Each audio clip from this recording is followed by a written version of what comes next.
Oui, effectivement, hier j'ai été émerveillé par les interventions des hommes de Dieu qui ont pu prester le matin. Ils nous ont vraiment abreuvé de la sève de la parole de Dieu, surtout les notions sur l'éthique qui aujourd'hui font réellement défaut dans les milliers des hommes de Dieu. Parce que l'Église est le seul et l'unique rempart qui reste. Quand tout dans la société est chamboulé, mais c'est à l'Église qu'on doit trouver des normes. C'est dans l'Église qu'on doit trouver les normes. Et ceux qui doivent édicter des normes et les observer, c'est d'abord nous les ministres de Dieu, ainsi que nous les enfants de Dieu. Je me pose souvent cette question. Les dimanches, les églises sont pleines, il y a des embouteillages à 12 heures à cause de tous ceux qui viennent dans les églises. Mais curieusement, entre lundi et samedi, tous ces gens-là qui étaient à l'église le dimanche vivent une autre vie. Vous les observez au travail, à l'université, partout au marché là où ils sont. Ils ne reflètent pas la chrétienté. Ils ne reflètent pas la vie chrétienne. C'est vraiment un grand défi. C'est vraiment un grand défi. On risque de devenir une église de non si on ne sait pas respecter les normes. Et que Dieu nous aide, qu'il nous assiste. Amen. Que Dieu soit loué. Est-ce que nous sommes prêts pour recevoir l'intervention de l'homme de Dieu? On peut acclamer très fort. Merci Bishop pour votre présence. L'église du futur, c'est parti avec le Bishop. Une fois de plus encore, je vous salue au nom de Jésus. Merci, prophète Elie Samano, de m'avoir associé à cette œuvre utile et être orateur dans cette grande conférence. Je pense que de plus en plus, l'Église du Congo a besoin de telles assises où nous devons nous édifier mutuellement afin que nous soyons de plus en plus forts et avancer selon le plan des dieux. Le thème qui m'a été demandé d'exposer s'intitule l'Église du futur. En réalité, c'est un vaste thème qui nous serait peut-être difficile de pouvoir le terminer ce matin. Je vais m'atteler à exposer sur deux points essentiels, mais je crois que on aurait encore l'occasion prochainement de pouvoir exploiter ces thèmes de plus en plus en profondeur. Alors, pour commencer, nous allons lire la parole de Dieu dans Matthieu chapitre 16, verset 10. Matthieu 16, verset 10. Celui qui a trouvé peut nous lire rapidement.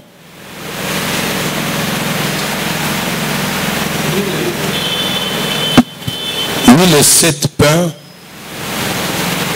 de 4000 hommes et combien de corbeilles vous avez emporté? Je bâtirai mon église. Matthieu 16. Matthieu 16 combien? Je bâtirai mon église. Hein? Verset 17. Je commence même le verset 16e. Simon Pierre répondit, tu es le Christ, le Fils du Dieu vivant. Jésus reprenant la parole lui dit, tu es erré Simon, fils de Jonas, car ce ne sont pas la chair et le sang qui t'ont révélé cela, mais c'est mon Père qui est dans le ciel. Et moi je te dis que tu es Pierre, et que sur cette pierre je bâtirai mon église, et que les portes du séjour des morts ne prévaudront point contre elle. Amen. Je te donnerai. Oui. Non, ça va. Amen. Donc Matthieu 16, verset 17. Dans ce texte, le contexte de ce texte, c'est que Jésus s'est retrouvé dans la ville de Césarée. La ville de Césarée, c'est une ville portuaire où il y avait un grand détachement de l'armée romaine. C'était comme un point, une base militaire romaine. C'est dans cette ville-là que se trouvaient aussi les sièges des institutions, notamment Hérode, le roi de l'époque qui régnait sur Israël. Il avait sa résidence dans cette ville. C'était une ville stratégique politiquement. C'était une ville hautement sécuritaire. Mais c'est dans cette ville-là que Jésus a choisi de révéler le concept de l'église. Et quand Jésus a dit, je bâtirai mon église, si vous analysez bien cette phrase, le verbe bâtir qui est là, c'est un verbe qui est conjugué au futur. Je bâtirai mon église. C'est que Jésus ne parlait pas de quelque chose qui existait déjà, il parlait de quelque chose qui allait venir. Jésus se projetait dans le futur. Donc, il parlait de l'église du futur. Ce concept de l'église, qui vient du grec ecclésia, on trouvait que l'ecclésia seulement à Rome. C'était un concept novateur. C'était une innovation pour l'époque. Donc on ne le trouvait nulle part ailleurs sauf à Rome. C'est seulement à Rome qu'on trouvait l'ecclésia, qui était l'assemblée délibérante qui siégeait pour prendre les décisions sur la ville. Donc Jésus n'a pas voulu reproduire le modèle qu'il a trouvé. Quand il est venu sur la terre, il a été dans les synagogues. Sa première prédication dans Luc chapitre 4 était dans une synagogue. Jésus a fréquenté plusieurs fois le temple de Jérusalem. Et j'ouvre une parenthèse, le temple de Jérusalem, c'était l'un des joyaux de l'architecture de cette époque-là. C'était vraiment une construction magnifique. Les gens venaient de partout pour admirer ce que Hérode avait construit. Ça a pris plus de 40 ans pour construire ce temple-là, et qui a été construit sur les fondements de ce que Zorobabel et les autres avaient commencé. Mais Jésus a visité ce temple qui était magnifique. Les disciples d'ailleurs l'ont fait voir une fois dans Matthieu 24. Regarde les constructions du temple. Mais Jésus n'avait pas ça dans son esprit. Il a eu dans sa pensée une autre chose qui allait au-delà de ce que les disciples avaient l'habitude de voir. Les disciples avaient l'habitude d'entrer dans des synagogues, ils avaient l'habitude de voir comment les synagogues fonctionnaient, comment les temples étaient. Mais Jésus a élevé la barre très haute jusqu'à aller introduire un concept qui n'existait pas dans les entours, sauf à Rome. L'ecclésia. Je bâtirai mon église, c'est un concept futuriste. C'est un concept innovateur. C'est un concept moderne. J'aimerais que nous puissions saisir cela comme cela.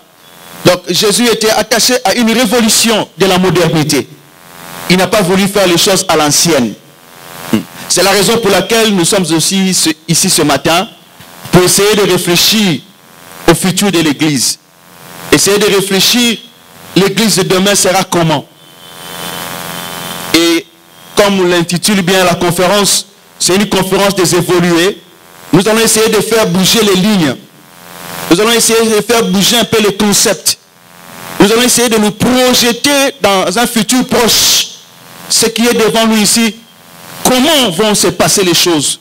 Essayer de voir les choses au-delà de nos traditions, au-delà de notre culture, au-delà de ce que nous avons l'habitude de voir dans notre ville. Mais comprendre les choses aussi à la manière dont ceci se font à l'international. Et ça, c'est une chose aussi très importante. Donc, il voulait faire quitter ses disciples de la mentalité des synagogues auxquelles ils étaient habitués pour entrer dans un concept nouveau qui est l'église, l'ecclésia, une innovation de la modernité. Alors, j'ai une question que je me suis posée. Si Jésus était aujourd'hui, présentement ici dans notre génération, et qu'il voulait faire ce genre de discours de Matthieu 16, 17, il aurait en vue ou dans sa pensée quel type d'église? C'est à cela que nous devons aussi réfléchir. C'est à cela que nous devons aussi réfléchir. Soyez soazalagi awa nakati nabiso na génération neti alelo azana posa kolobela église anga lobela na nini anga lobela na concept mususu ya sika. Voilà pourquoi il est important de pouvoir réfléchir ensemble. Nous allons réfléchir sur ça, sur l'église du futur, face à plusieurs défis auxquels nous sommes exposés ou nous serons exposés. Je veux m'atteler pour cet exposé à évoquer deux grands points. Le premier point, c'est l'église du futur face aux défis de la modernité et de la technologie. Église du futur face aux défis de la modernité et de la technologie. C'est ça le premier point, la première partie. Nous sommes dans un monde en perpétuelle évolution. Les choses ne sont pas statiques, les choses sont en train de migrer, d'évoluer au fur et à mesure. La capacité intellectuelle technologique du monde change ou augmente tous les 10 ans. Les gens deviennent de plus en plus intelligents, le monde est en train d'avancer. Il y a de plus en plus d'innovation. Et les gens aspirent à un besoin de changement, à un besoin d'innovation et de modernité. C'est un besoin qui est de plus en plus criant aujourd'hui. L'histoire de l'Église du Congo, notre nation, a évolué concomitamment ou parallèlement à l'évolution sociale, économique et technologique. Vous vous souviendrez, vers les années 80, ceux qui étaient à cette époque-là, qui allaient à l'église, il y avait ce qu'on appelait les églises de mandala là. Les églises étaient faites de morceaux de palmiers, bakati ba mandala la baché, toqué église. Avant l'église ça le samedi, bazo ça la mandala là. On était sous les mandala là. On avait des bancs sans dossier. À l'époque, on appelait ça les bancs les kananga. Les bancs sans dossier. Et à cette époque-là, on n'avait pas d'instruments. Tout ce qu'on avait comme instrument, c'était les tam-tam, les maracas, les tchakachak, les sifflets, les mains et les cris de joie. Et le culte s'est passé comme ça. On n'avait aucune idée que les choses allaient pouvoir émigrer comme nous avons ce que nous avons aujourd'hui. Et de là, on a quitté ce stade-là. Nous sommes allés, on a commencé à mettre des bâches, on a commencé à mettre des bancs avec dossier. Après, on a commencé à louer des chaises de bar, des chaises métalliques. Après, on a commencé à avoir des charpentes en bois. Et après, on a commencé à acheter des chaises en plastique. Question de modernité. Et les choses ont continué d'évoluer jusqu'à aujourd'hui. La plupart d'entre nous sont dans des charpentes métalliques, dans les hangars. Et certains sont allés dans la construction des temples bien faits et climatisés. Pour dire qu'il y a une évolution à la modernité. Il y a un attachement à la modernité. Et aujourd'hui, l'Église est en train de tendre vers cette dimension-là. Il y a une aspiration auprès du peuple à tout ce qui est moderne. Vous serez d'accord avec moi que les gens fréquentent de plus en plus de supermarchés que le marché traditionnel. Il y a une culture qui est en train de s'installer. Il y a un attachement à tout ce qui est meilleur, à tout ce qui est préférable. Et cette même pensée s'est transcrite aussi dans l'Église. Aujourd'hui, les églises qui sont mieux organisées, les églises qui sont mieux structurées, les églises qui sont bien bâties attireront encore plus de gens. Vous devez savoir qu'il y a une évolution sociétale qui s'est faite. Et dans le futur, ça sera l'une des conditions qui vont commencer à amener les gens. Alors il serait mieux que nous puissions revoir les cadres dans lesquels nous exerçons nos ministères. La décoration intérieure, la sonorisation, la présentation de l'église. Toutes ces choses entrent aujourd'hui en compte. Parce que les gens sont attirés par ce qui est beau, par ce qui est meilleur actuellement. Les grandes églises continueront de grandir si ils sont bien structurés. Alors il nous faut vraiment entrer dans cette révolution-là de la modernité. C'est un défi auquel nous serons exposés dans les années qui viennent. Et ça ne sert à rien de mener la guerre aux autres. Le problème, c'est que toi seulement, tu dois faire un effort d'améliorer la qualité de ton travail. La qualité de l'endroit où tu accueilles le peuple de Dieu. De façon à ce que tu puisses rencontrer leurs besoins. Je vais parler encore du défi numérique. Toujours dans cette partie de la technologie. Le défi numérique. Il y a un grand défi devant nous ici que nous devons essayer de comprendre. Je parle d'abord du défi numérique ou de la monnaie numérique. L'argent est la deuxième force de l'Église après l'onction du Saint-Esprit. La Pentecôte est intervenue dans Actes chapitre 2 avec le don de l'Esprit, avec les grâces. La bénédiction de l'argent est intervenue dans Actes chapitre 4. L'Église fonctionne avec ces deux forces. La force spirituelle et la force financière. Si nous avons pu avoir ces assises, c'est parce qu'il y a de l'argent qui a été déboursé. Et nous devons comprendre cela. Vous serez d'accord avec moi, à part les besoins spirituels, 70% de nos autres besoins des requêtes de prière sont exauçables au moyen de l'argent. La solution à ces prières-là passe au moyen de l'argent.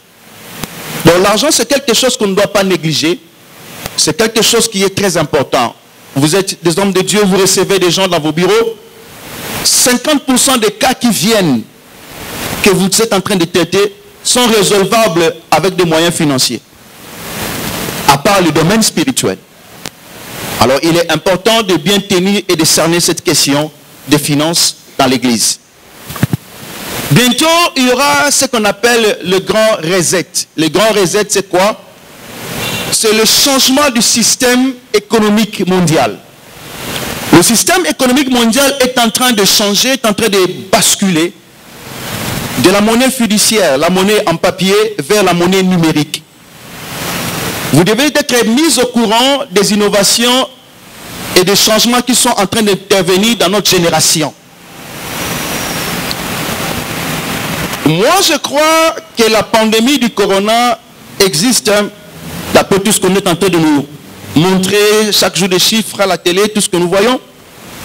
Mais ce que les gens ne voient pas, c'est l'autre face de cette pandémie qui est en train de décimer et de détruire l'économie mondiale. L'économie mondiale est en train de subir un choc comme jamais auparavant. Et ce choc-là va entraîner une grande crise économique mondiale. Certains experts économiques disent au plus tard 2022, c'est alors que les gens vont commencer à ressentir cela. En effet, ces experts disent ceci, le système économique mondial fonctionne avec un cycle de 7 ans. Donc tous les 7 ans, il y a des années d'abondance qui sont suivies de 7 années de disette et de famine de crise. C'est à peu près comme la vision qu'a vu Pharaon de 7 vaches grasses et de 7 vaches maigres. Ce cycle-là se perpétue dans l'étude de l'économie mondiale. Par exemple, la dernière crise qu'on venait d'avoir, c'était en 2008. Cette crise-là a bougé le système économique mondial et on a subi des répercussions partout dans le monde. Pendant les années qui ont suivi, jusque vers les années 2014-2015, ces relances économiques, des croissances économiques, surtout avec l'économie chinoise, qui a tiré à l'avant l'économie mondiale. Les choses ont commencé à aller de mieux en mieux. Mais c'est à partir de cette année 2020, à cause aussi de la pandémie du corona, que l'économie mondiale a commencé à ressentir des chocs terribles. Aujourd'hui, nous parlons, presque toutes les nations du monde sont en récession économique. Récession économique, c'est un terme pour dire crise. Que ce soit la Chine, que ce soit les États-Unis, que ce soit l'Union européenne, toutes ces grandes nations sont superbement endettées. Et les experts économiques prédisent peut-être que la grande crise peut commencer aux alentours des années 2022. Ce sont des projections économiques qu'ils sont en train de faire. Donc nous sommes dans une année charnière entre la saison passée d'abondance et la saison à venir, 2022-2029, qui est une année, qui sont des années un peu exceptionnelles sur le plan économique. Parce que même du point de vue de la prophétie, la Bible dit qu'il y aura des détresses comme jamais le monde l'a connu. Donc il est important en ce moment-ci, comme des hommes de Dieu, comme des enfants de Dieu, que nous ayons une lecture globale, pas sectorielle, ou limitée seulement à notre environnement, le Congo, mais d'avoir une lecture globale. Un peu partout dans le monde, ils sont en train de constater comment est-ce que la courbe de l'économie est en train de baisser. Les gens sont en train de comprendre que le matériel, l'argent ne résout pas tout. Surtout avec cette crise du corona, ça fait comprendre les gens que l'argent ne résout pas tout. Au-delà de l'argent, ils ont besoin d'autre chose. Ils ont besoin surtout de Dieu. Alors c'est une opportunité aussi pour nous, Église, de pouvoir présenter de plus en plus l'évangile comme solution, comme réponse. Et ça dépendra de la manière dont nous sommes en train de présenter les choses.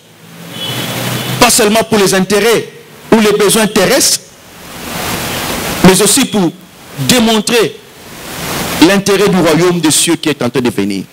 Alors il est important que nous puissions comprendre cela. Et ces choses sont en train de marcher aussi selon l'agenda 21. L'agenda 21 ou l'agenda 2030, c'est quelque chose qui est prévu pour l'établissement du nouvel ordre mondial. Alors il est important comme des enfants de Dieu que nous puissions comprendre toutes ces questions. Parce que l'Église va être confrontée à toutes ces vagues-là. L'Église va être en face de ces réalités-là qui sont en train d'être mises en place. Parlons de la monnaie numérique. Les monnaies numériques vont bousculer les habitudes même dans l'Église. Vous devez savoir cela. Dans un futur proche, nous n'aurions pas toujours les paniers des offrandes comme nous l'avons ici. Dans un futur proche, les offrandes peut-être se paieront sur des TPE. TPE c'est quoi? Ce sont des terminales de paiement électronique. Terminal de paiement électronique, vous les avez déjà vus quand vous êtes dans un supermarché ou dans une station. Quelqu'un vient payer au guichet, mais il fait sortir sa carte bancaire. On les met dans une petite machine, on tape des codes et il y a paiement. Dans un avenir proche, ces choses seront utilisées aussi parmi nous. On aura à payer par virement bancaire. On aura à payer par les M-Pesa, Orange Money. Voilà pourquoi j'aimerais, en tant que des ministres de Dieu, des enfants de Dieu, que nous puissions commencer à introduire cette culture. Nous avons remarqué cela, la plupart des églises ont eu du mal à fonctionner pendant le confinement. Les enfants de Dieu n'arrivaient plus à payer leurs offrandes ni leurs dîmes, malgré qu'ils fonctionnaient, parce que la culture leur manquait. Ils n'étaient pas habitués à payer en ligne. Mais ceux des amis qui avaient déjà introduit ces systèmes dans leurs églises, ils n'ont eu pas tellement du mal parce que le peuple avait compris. Il y a moyen de payer par M-Pesa, par Orange Money, et que ces choses soient déjà intégrées au milieu de nous. Pourquoi je dis cela? Parce qu'il y a une révolution qui se fait à l'échelle mondiale.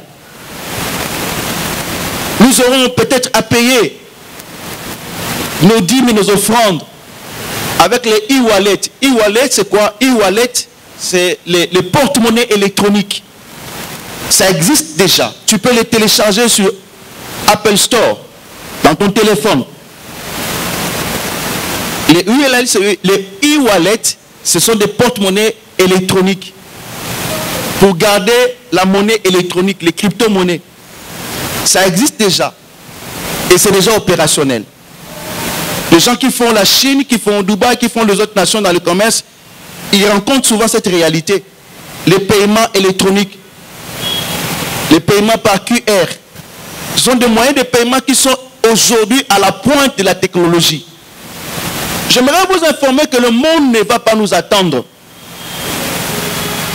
Le monde continue d'évoluer. C'est à nous de nous adapter. Peut-être qu'on paiera avec notre blockchain. Le blockchain, c'est aussi un porte-monnaie électronique dans lequel on peut stocker la monnaie électronique. Et c'est déjà opérationnel. Aujourd'hui, à cause de la fluctuation de l'économie mondiale, à cause des prévisions de ce que les gens savent, ce qui est en train d'arriver, les gens sont en train de se réfugier dans les crypto-monnaies. Les crypto-monnaies, ce sont des monnaies qu'on ne touche pas, mais qui existent, qui ne travaillent que dans la sphère informatique. Je peux dire comme ça pour essayer de faciliter un peu la compréhension. Excusez-moi, il y a trop de termes techniques, mais on n'a pas le choix, on n'a pas aussi le temps de tout expliquer en détail. Mais on va essayer de voir comment diluer un peu pour que nous puissions comprendre. Donc les crypto-monnaies seront d'usage et sont déjà d'usage. Il y en a ceux qui ont déjà entendu parler de Bitcoin. Bitcoin, Ethereum, toutes ces monnaies-là existent et c'est opérationnel. Aujourd'hui, toutes les grandes firmes, les grandes industries, les grandes entreprises, les grands patrons achètent du Bitcoin. Il y a 20 ans, quand le Bitcoin est sorti, un Bitcoin valait 0,001 $. Donc avec 10 $, on pouvait acheter des milliers de Bitcoins. Avec 10 $. Moi j'ai entendu parler de ça en 2012, quand ça valait à peu près 90 $ la pièce. J'avais tellement négligé, j'avais dit, mais c'est pas, ça ne va pas arriver, ça ne va pas faire long feu. Aujourd'hui, nous parlons, une seule pièce vaut 13 000 $. Vous vous rendez compte, quelqu'un qui avait acheté 1000 pièces en 2010, aujourd'hui, il aurait 13 millions de $. Et ça s'arrache, ça ne se voit même pas. Le monde est en train d'évoluer et les choses sont en train de changer. Il faut que les pasteurs s'adaptent à cette nouvelle révolution technologique qui arrive. Je vous informe, si possible, l'année prochaine, ça je lis dans un document, l'Union européenne va introduire les héros numériques. C'est à peu près vers le mois d'avril ou le mois de juin 2021 qu'ils ont décidé d'introduire l'utilisation des héros numériques. À part les héros en papier que nous avons, nous aurons aussi les héros numériques.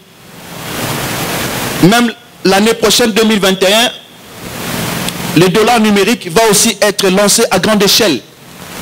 On n'aura pas seulement les billets en dollars comme nous avons dans nos poches, on aura aussi les dollars numériques comme actif numérique. C'est comme maintenant tu as de l'argent dans ton porte-monnaie M-Pesa. Ce sont des codes que tu as là. Tu peux acheter avec ça du crédit, tu peux acheter avec ça une carte de Canal+.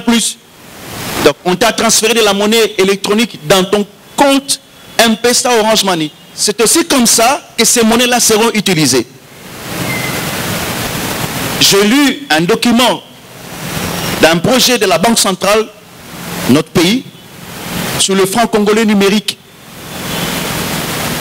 Parce que la Banque centrale dit qu'il dépense beaucoup de millions en faisant l'impression des billets de banque que parfois nous ne savons pas bien entretenir. Au bout d'un temps, ça se déchire, ça s'abîme. À tout moment, la Banque centrale doit imprimer.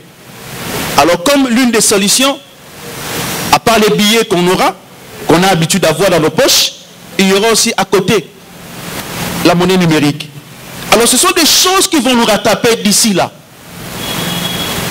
Il y a une grande révolution numérique qui s'est faite à l'échelle mondiale, même dans notre pays. Voilà pourquoi on essaie un peu partout des fibres optiques. Parce qu'il faut qu'on augmente la vitesse de la connexion et que les choses doivent aller en vitesse. Ça ne va pas nous attendre. Nous devons nous adapter à cela. Et je vais aussi dire ceci, que les crypto-monnaies et les monnaies numériques serviront d'étape transitoire. Avant l'établissement du système économique de la bête. Donc avant Marc de la bête, il y a tout ça la transition moko. Transition on a mongo ya papier ezotambola ne tout ça na ngosiko na ba poche na biso. En même temps mongo électronique pe ezotambola. Tombe sana. Jusqu'à ce qu'à un moment on va retirer les monnaies en papier et on ne restera qu'avec des actifs numériques. Parce qu'avec le numérique, ça permet et ça facilite le contrôle. Et ça permet de contrôler tout facilement. Azan a combien et puis azan a wapi. Wapi. Le monde est en train d'aller dans le système du contrôle total. C'est là où nous sommes en train d'aller. J'ai dit qu'actuellement nous sommes en transition. Ce n'est pas encore la marque de la bête, mais c'est comme une transition. Et le monde est en train d'évoluer. Et nous serons confrontés à cette réalité. Nos membres qui seront payés en monnaie numérique devront aussi dépenser cette monnaie-là numérique en achetant des choses numériquement, en mettant aussi l'offrande numérique. Et vous aussi, comme église, vous le recevez comme numérique, vous allez payer votre loyer, vos dépenses numériquement. C'est comme ça que l'économie va se numéraliser. J'ouvre une parenthèse, il est important aujourd'hui, nous qui sommes des parents, que nous sachions comment encadrer nos enfants et les orienter dans des filières d'études qui peuvent les aider dans le futur. Ne pas faire toujours les mêmes options qu'ont fait nos ancêtres, mais voir la tendance mondiale, comment les choses sont en train de partir. Et il y a un autre défi auquel l'Église sera exposée, c'est le défi des pathologies. Pathologie du modernisme. Pathologie du modernisme. Pathologie du modernisme. À cause de l'évolution technologique et de la modernité, cela engendre aussi des maladies, des problèmes, des pathologies. Par exemple, avec l'utilisation de la robotisation, des robots, qui sont en train d'être utilisés de plus en plus, un peu partout dans le monde. J'aimerais, quand je suis en train d'exposer ces choses, que tu ne regardes pas seulement le Congo, parce que nous sommes largement en retard, le monde avance. Un industriel chinois, il a fait virer plus de 1000 employés de son usine. Il les a remplacés par des robots. On lui a posé la question, pourquoi tu as fait ça? Il a dit, j'aimerais dépenser une fois pour tout mon argent. Le robot ne demande pas de salaire, le robot n'a pas de syndicat, le robot ne tombe jamais malade, le robot ne se fatigue pas, le robot peut travailler 24 heures sur 24. Ça m'assure ma production. Oui. Et les gens sont en train de perdre le travail. Aujourd'hui, avec l'usage de l'intelligence artificielle, l'intelligence artificielle, ce n'est pas le futur, ça viendra, c'est déjà opérationnel. Et c'est déjà avec nous maintenant. Même dans nos téléphones. J'étais surpris, il y a 3 jours passés, mon téléphone, qui a aussi ce système d'intelligence artificielle, m'a écrit un message. Mon téléphone m'a écrit un message. Il m'a dit que il a remarqué qu'entre minuit et 6 heures du matin, je ne téléphone pas, je ne reçois pas des appels. Il me propose qu'entre minuit et 6 heures du matin, qu'il mette mon téléphone en mode avion pour pouvoir faire de l'économie d'énergie. Donc c'est qu'il a eu le temps d'observer mon comportement. Je l'ai acheté il y a 1 mois et demi. Il a eu le temps d'observer mon comportement et il a déduit, il a fait une analyse, il m'a fait une proposition. Autorise qu'à partir de minuit que je mette le téléphone en mode avion pour faire l'économie d'énergie, parce que tu n'utilises pas ça souvent la nuit. Vous voyez là où nous sommes en train de partir. Et l'intelligence artificielle est d'actualité aujourd'hui. Il y a 2 ans, j'ai assisté à une conférence ici à Memling où on parlait de la robotisation, de l'intelligence artificielle, comment ça va impacter notre société, notre pays et le monde, comment ça va bouger un peu le secteur de l'emploi. L'un des conférenciers était le conseiller spécial en matière numérique du président Sassou Nguesso. Il était venu de Brazzaville. Il a exposé sur ça, c'est un expert informatique. Il nous a étonnés de la manière dont les choses sont en train de partir. Avec des images, il nous expliquait beaucoup de choses. Il nous a raconté l'histoire de ce qui venait de se passer aux États-Unis. Il y a un grand cabinet d'avocats, l'un des meilleurs cabinets d'avocats américains, qui était en procès contre l'intelligence artificielle. C'est-à-dire, nous tout le monde a un problème, il faut pas samba, n'a pas parqué. Il y a un cabinet d'avocats où on a expérimenté, on a reconnu Namboka. Alors, adversaire a eu comme avocat intelligence artificielle, robot en intelligence artificielle. Babandi débat à justice à tel point que l'intelligence artificielle a contré les experts ou on a à longuer un procès. Amen. Ils sont allés très loin. Ils sont allés très loin. Ils ont connecté l'intelligence artificielle avec tout ce qui est comme base de données de Facebook, WhatsApp. Tout ce que nous avons sur WhatsApp, sur Facebook, est connecté avec l'intelligence artificielle. Ça veut dire qu'il te connaît. Il connaît tes amis, il connaît tes goûts, tout ce que tu as publié, tout ton historique. Il peut parler de toi. Et ça prophétie, tes paroles de connaissance, mais ça machine. C'est là où le monde est en train de partir. Même aujourd'hui, tu peux télécharger sur Play Store Google Assistant.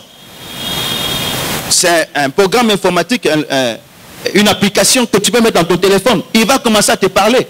L'intelligence artificielle, il t'assiste. Il t'aide dans ton organisation. Ça existe déjà.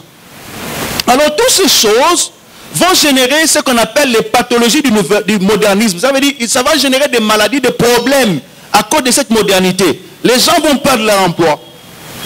Les pasteurs maintenant devront s'occuper des problèmes générés par cette inadaptation sociale.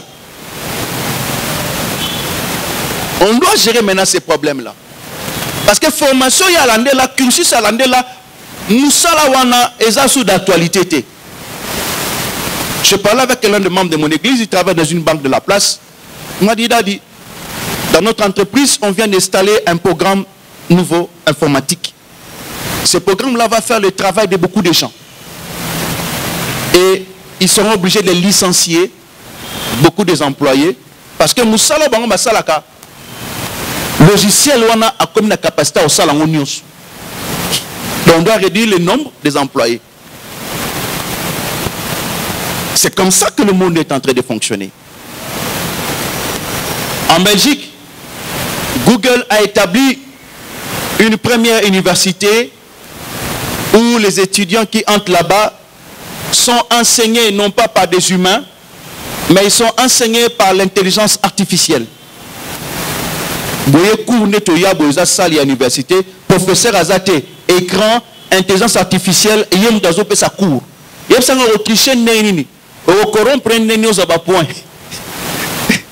parce que l'examen est online, tout est online. Il n'y a même pas de papier. On n'a que des tablettes.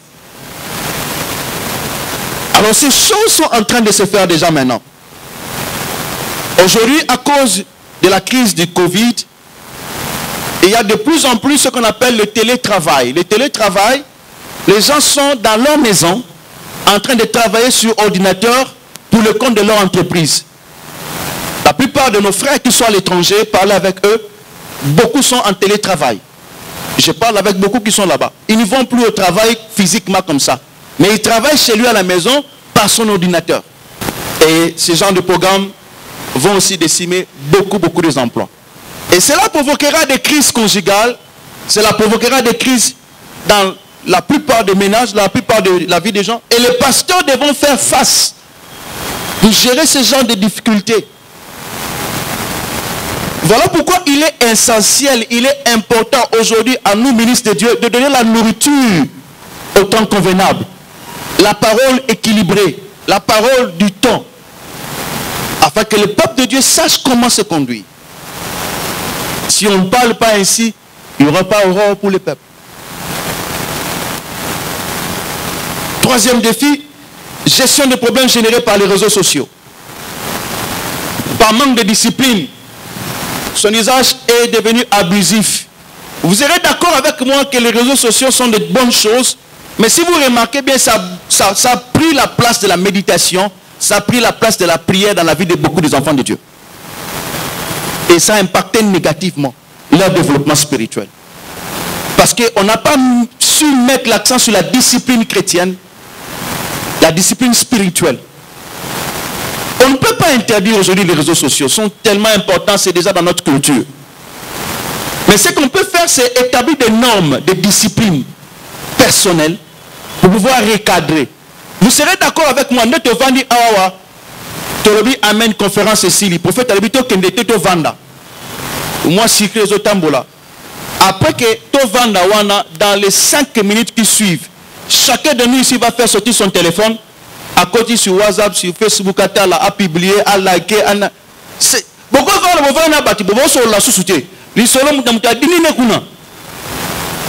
ça coupe parfois la communication. Alors nous devons recadrer ces choses-là, les encadrer, surtout avec une discipline. Sinon, ça sera difficile pour nous. Dans l'église du futur, c'est un concept à court, à moyen et à long terme. Peut-être les choses que j'ai dit ici, nous ne verrons pas directement maintenant.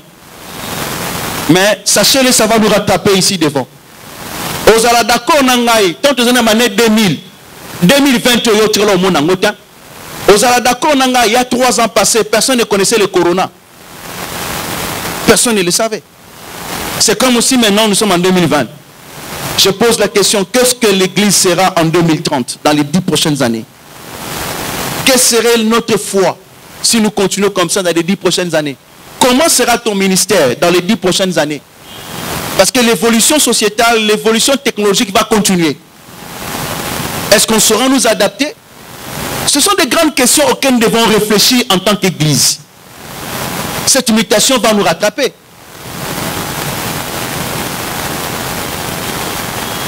Et dernière partie, la partie du défi spirituel. Les défis spirituels. Les défis d'une spiritualité plutôt. L'église du futur face au défi d'une spiritualité efficace. L'église du futur face au défi d'une spiritualité efficace. C'est seulement dans l'église qu'on peut trouver une bonne spiritualité et une spiritualité efficace. C'est un défi aujourd'hui pour nous. Nous devons chercher à grandir dans les choses de l'esprit. Parce que le 21e siècle a été déclaré comme le siècle de l'intelligence, de la connaissance et de la spiritualité. Ce sont les deux grands besoins des hommes sur la terre actuellement. La découverte d'une spiritualité. Et nous avons la vraie spiritualité. C'est-à-dire nous avons une richesse qu'on peut mettre au profit. Ce qui était en train d'observer pendant le confinement, qui suivait les nouvelles, vous avez vu comment est-ce que dans le monde entier, les gens se sont donnés à la prière. Ils ont compris que la médecine ne nous sauve pas, notre argent ne nous sauve pas, la technologie ne nous sauve pas, mais il n'y a que Dieu qui peut nous sauver. C'est en ce moment-là que l'Église doit s'élever et offrir au monde l'alternative, la solution. Et cela passe par un changement de notre discours, de notre message, de notre comportement, de l'éthique, comme a dit hier le pasteur. Il est important que nous puissions donner une autre image de l'Église, afin d'attirer ce peuple qui a soif de Dieu. Ne vous en faites pas. Les gens dehors ont soif de Dieu. Mais ils ne savent pas simplement où aller. Ils ont besoin du vrai Dieu. Mais ils ne savent pas simplement où le trouver. Mais c'est à l'Église, c'est à nous, ministres de Dieu, de présenter le véritable Dieu.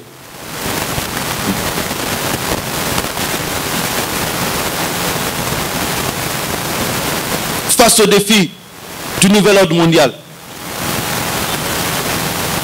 l'Église face au défi du nouvel ordre mondial. Le nouvel ordre mondial n'a pas encore commencé officiellement. Mais ça agit déjà. Bien que lui-même n'est pas encore là physiquement. Mais son esprit agit déjà. Ils établissent leur système déjà opératoire partout. Et on ne peut pas le changer. Il n'y a aucune prière à faire pour que ça n'arrive pas. C'est la prophétie. La prophétie doit s'exécuter, elle doit s'accomplir. Maintenant la question est celle-ci. Est-ce que l'Église se pliera-t-il face aux idéaux du nouvel ordre mondial? Est-ce qu'on va se plier? C'est à nous de réfléchir. Par exemple, avec la question de la légalisation de l'homosexualité. C'est un défi que nous, ministres de Dieu, nous devons réfléchir. Quand c'est légalisé dans une nation, quelle sera notre position? Il y a 2 semaines passées, le Gabon vient de légaliser l'homosexualité. C'est légal maintenant là-bas, chez eux. Le Gabon, c'est tout proche de nous ici. Va sur Google, tape les nations qui ont légalisé l'homosexualité. Allez voir en Afrique. Ils sont déjà nombreux. Chez nous, c'est encore ambigu.